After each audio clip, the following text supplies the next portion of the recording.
Welcome back in focus हैं senior सहाफ़ी एजाज सैयद साहब, बेहद शुक्रिया फॉर जॉइनिंग अस। एजाज, बहुत सारे मामलात हैं जिनकी बाज़गश्त हम सुनते हैं और ज़ाहिर है कि उनके ऊपर कोई वाज़े तौर पर तो नहीं बताया जा सकता कि क्या चल रहा है, लेकिन आप जैसे सहाफ़ी बहुत सी खबरें दे देते हैं। लेकिन इस वक्त जो मामला है, जो मुद्दा है, वो नए सूबों की तश्कील का भी है, जिसमें हम देख रहे हैं कि इकोनॉमिक डेवलपमेंट पॉलिसी के थिंक टैंक्स भी इस पर गुफ्तगू कर रहे हैं। आज लियाकत बलोच साहब ने भी इस पर कहा है। तो ये क्या अब ये भी पीछे टेस्टिंग वाटर्स के तौर पर देखा जा रहा है, क्योंकि निज़ाम की तब्दीली के हवाले से तो तरदीद आ चुकी है, लेकिन मामला एनएफसी की रिव्यू हो या फिर नए सूबों की तश्कील या 27वीं तरमीम, इन पर बड़ी बातें हो रही हैं। असल कहानी क्या है? देखिए नादिया, जब भी कोई बात होती है तो ऐसा नहीं होता कि कोई किसी बात का कोई वजूद नहीं होता और जर्नलिस्ट एग्जैक्टली वही रिपोर्ट कर रहे होते हैं जो वो देख रहे होते हैं। अब जो नए सूबों की तश्कील का मामला है या एनएफसी की असर नो जो रिव्यू है एनएफसी सिस्टम का, उसके ऊपर बात है, तो बिल्कुल ये बातें मौजूद हैं और इनके ऊपर गौर किया जा रहा है कि किस तरीके से इनको नाफिज किया जाए। नए सूबों की जरूरत तो है, लेकिन मेरे ख्याल में सबसे पहले तो जरूरत है एक स्ट्रॉन्ग रॉबस्ट जो लोकल गवर्नमेंट सिस्टम, उसकी जरूरत भी है, नए सूबों की भी जरूरत है। तो देखना ये है कि ये नए सूबों का मामला किस तरीके से एक्सिक्यूट किया जाता है। मेरे ख्याल में आइडियल बात तो यही होती कि नए सूबे बनाने से पहले जो इंतजामी एतबार से पहले से मौजूद एक सिस्टम है लोकल गवर्नमेंट सिस्टम, उसको उसमें जिलों की सतह पर पावर दे दी जाती, मेयर सिस्टम को मजबूत बनाया जाता और फंड्स बराह रास्त मेयर या डिस्ट्रिक्ट गवर्नमेंट को दिए जाते। इस हवाले से बाय द वे एमकेएम ने जो मौजूदा इलेक्शन है उससे पहले एक मुआहदा भी किया था हुक्मरान पाकिस्तान मुस्लिम लीग नवाज के साथ, और बड़ा अच्छा इकदाम था एमकेएम की जो क्यादत है उनकी तरफ से। कराची में मुआहदा हुआ था, आपको याद होगा, मुस्लिम लीग नून की क्यादत गई थी, लेकिन उस पर अमल दरामद नहीं किया गया। अब ये कह रहे हैं कि नहीं हम नए सूबे बनाएंगे, तो देखिए ये कि एक्सिक्यूशन कैसे होती है और प्लान कैसे आता है। नहीं, लेकिन इसमें आप देखें कि पाकिस्तान पीपल्स पार्टी और पाकिस्तान मुस्लिम लीग नून जो कि हुकूमत में है वो बिल्कुल खामोश है। क्या ये उनकी बस में नहीं है, या बस जैसे कि उन पर ऑपोजिशन जमातें इल्ज़ाम लगाती हैं कि इनको तो पता ही नहीं होता और बहुत सारे कवानीन पार्लियामान में पास किए जाते हैं, ना ही इनको 26वीं तरमीम के हवाले से पूरी कोई ये ऑपोजिशन का इल्ज़ाम है कि उन्हें पूरा कुछ पता भी नहीं था, बिल्कुल आखिर में सारी चीज़ें आई और उन्हें करना पड़ा। तो क्या कुछ मामलात उस तरफ जाएंगे? जी नादिया, अनफॉर्चुनेटली बिटर रियलिटी ये है कि हुक्मरान इत्तेहाद को नीड टू नो की बेसिस के ऊपर पता बताया जाता है और मालूमात उनके पास इतनी ज्यादा नहीं होती। और इस हवाले से जो अपोजिशन का इल्जाम है वो अपनी जगह, लेकिन मैटर ऑफ फैक्ट यही है। और देखिए, एक पाकिस्तान में जो डेमोक्रेसी है वो कोई आइडियल डेमोक्रेसी नहीं है।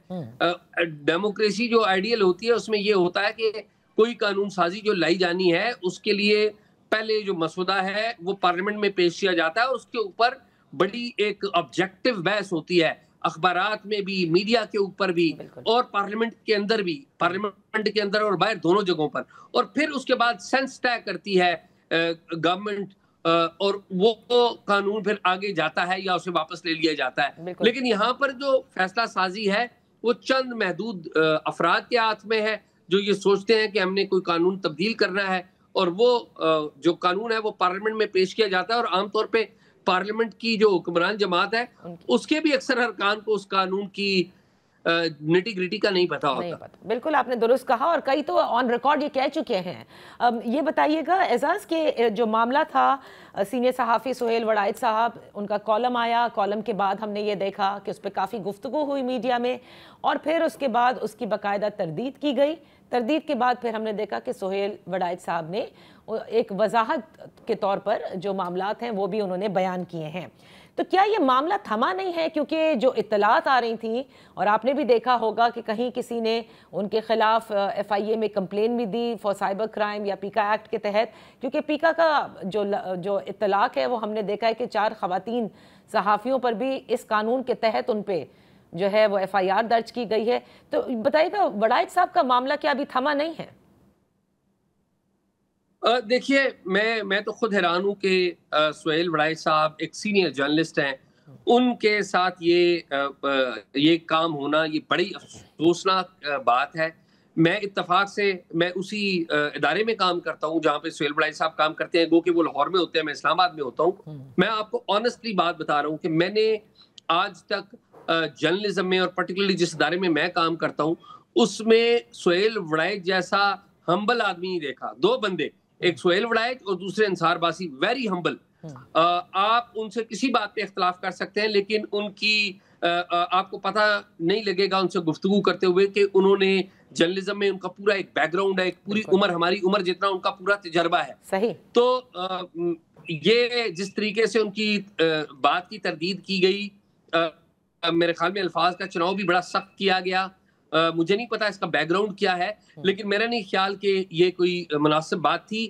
ابھی سہیل وڑائی صاحب نے ایک وضاحت بھی دے دی ہے، ایک موقف D G I S P R کا بھی آ گیا ہے۔ میرے خیال میں اب تو ختم ہو جانی چاہیے بات، اور میرا نہیں خیال کہ سہیل وڑائی صاحب نے وہ مضمون لکھ کے کسی ان کا کوئی ایجنڈا تھا یا وہ کسی کو جسے کہتے ہیں نا نقصان پہنچانا چاہتے تھے، بالکل بھی نہیں۔ وہ مضمون بڑا کلیئر ہے، اور کہا گیا کہ جی انہوں نے انٹرویو کیا ہے، تو انہوں نے تو کسی جگہ انٹرویو لکھا ہی نہیں، نہ انٹرویو کرنے کی بات کی ہے انہوں نے۔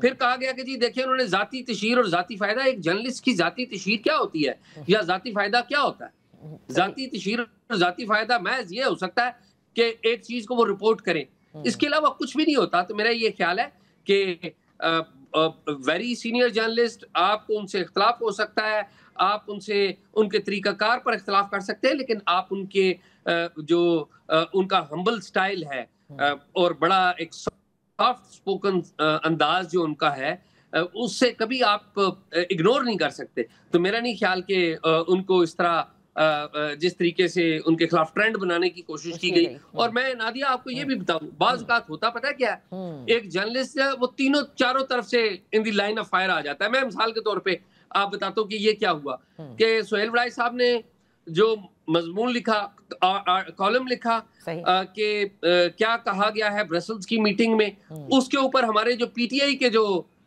دوست ہیں وہ ناراض ہو گئے۔ انہوں نے پہلے سہیل وڑائی صاحب کی کو تنقید کا نشانہ بنایا۔ ایک ہفتے کے بعد پہلی بات یہ ہے کہ اگر کوئی تردید والی بات تھی تو پہلے کر دیتے، چلیں ایک ہفتے بعد آپ نے تردید کر دی۔ تو جب انہوں نے تردید کی تو جو اسٹیبلشمنٹ کے لوگ ہیں اور حکمران پرٹیکولرلی پاکستان مسلم لیگ نون اور پیپلز پارٹی کے جو بعض اکاؤنٹس ہیں وہ ان کو تنقید کا نشانہ بنانے لگ پڑے، تو ٹیکنیکلی انہیں ساری طرف سے تنقید کا نشانہ بنایا گیا ہے۔ اور میرے خیال میں جب بھی کوئی جرنلسٹ کوئی ٹھیک چیزیں رپورٹ کر رہا ہوتا ہے تو اسے اس صورتحال کا سامنا کرنا پڑ جاتا ہے۔ سہیل وڑائی صاحب بہت سینئر آدمی ہے، میں ان کو بہت رسپیکٹ کرتا ہوں۔